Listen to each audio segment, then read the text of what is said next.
गुरुजी, ये कपिल नेमा जी हैं जबलपुर से। अच्छा अच्छा। इन्होंने एक रोचक तरह से अपनी बात रखी है। ये कहते हैं कि श्रीमद् भगवत गीता जी में ये कहा गया है कि जातस्य ही ध्रुवो मृत्यु ध्रुवम जन्म मृतस्य च। यानी कि जो पैदा हुए उनकी मृत्यु होगी और जो मृत्यु हुई उनका पैदा होना तय है।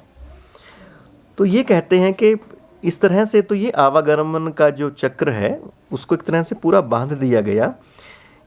इस उक्ति से ये कहीं नहीं लगता कि कहीं मुक्ति की भी कोई संभावना है। तो ये इनका एक संदेह है। जहाँ से आपने ये श्लोक लिया है, गीता वहीं पर समाप्त नहीं होती। आपने दूसरे अध्याय का श्लोक ले लिया। अगर गीता यहीं समाप्त हो जाती तो 18 अध्याय की क्या ज़रूरत थी। तो आप आगे पढ़िए, इससे आगे चलिए। ये एक जनरल नियम बनाया कि पानी 100 डिग्री पर गर्म होता है। सारे संसार में यही नियम चलता है। लेकिन एक आदमी कहने लगा मुझे जल्दी गर्म करना है पानी, तो क्या करूं? तो उन्होंने कहा प्रेशर कुकर ले आओ, पानी में प्रेशर पड़ेगा तो 80 डिग्री पे ही खौलने लगेगा। तो ये जो जनरल नियम बताया उन्होंने दूसरे सेक्टर में, तो अर्जुन ने कहा अगर यही चक्र चलता है तो बस समाप्त करो, हमारी आपकी बात ख़त्म हो गई, हम ऐसे ही चक्कर में पड़े रहेंगे। लेकिन अर्जुन ऐसे आदमी नहीं थे, बड़े जिज्ञासु थे। अर्जुन ने कहा अगर ये जो चक्कर है, अगर इस चक्कर को तोड़ना हो, इस चक्र से बाहर निकलना हो, इस घेरे में जो फंस गया हूँ, इस घेरे के फंसने से बाहर निकलना हो तो क्या करना पड़ेगा? तो कृष्ण जी कहते हैं इस चक्र को 3 तरीके से तोड़ा जा सकता है। एक ज्ञान मार्ग है, एक कर्म मार्ग है, एक भक्ति मार्ग है। इन तीनों रास्तों पर चलोगे तो ये चक्र जो है इसका भेदन कर दोगे। इस आवागमन के चक्र का जो आपका है, इसका भेदन करने के लिए आगे 18 अध्याय लिखे हैं। तो आप आगे 18 अध्याय पढ़िए तो आपको पता लग जाएगा कि इस चक्र के भेदन करने के रास्ते हैं। इस चक्र में ये चक्र ऐसा नहीं है कि बस ये चक्कर बना दिया तो बना दिया संसार के अंदर। ये कर दिया कि इस चक्र को तू भेद सकता है, तेरे अंदर शक्ति है। तो इसको भेदने के लिए जो हैं रास्ते बताए हैं 3। जी, यानी कि जो ये दूसरे अध्याय में बताया गया है, एक ये सामान्य और जनरल नियम है।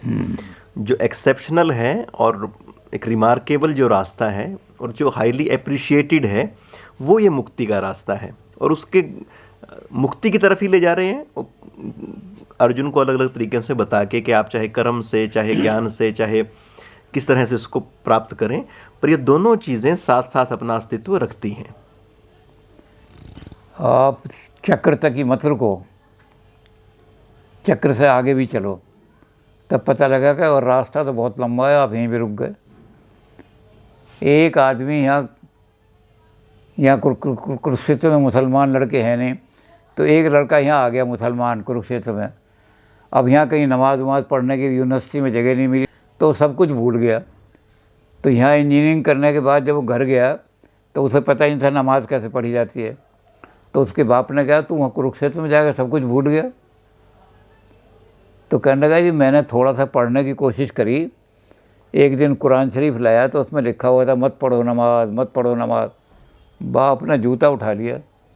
अबे कुरान शरीफ में ये लिखा हुआ है? कहते थे हाँ मैंने कुरान शरीफ उठाई थी तो उसमें इतना ही पढ़ा मैंने, मत पढ़ो नमाज, मत पढ़ो नमाज।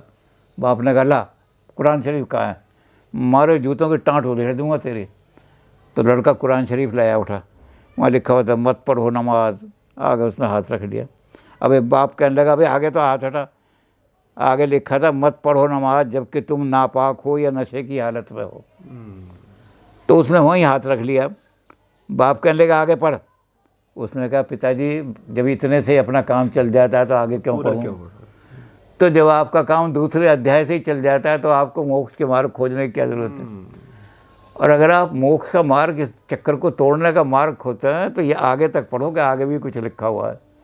आगे 16 अध्याय में भी कोई चीज़ लिखी हुई है, बहुत सुंदर। तो जब उसको पढ़ोगे तो आपको पता लग जाएगा कि मोक्ष का मार्ग कैसे बनता है। ठीक है।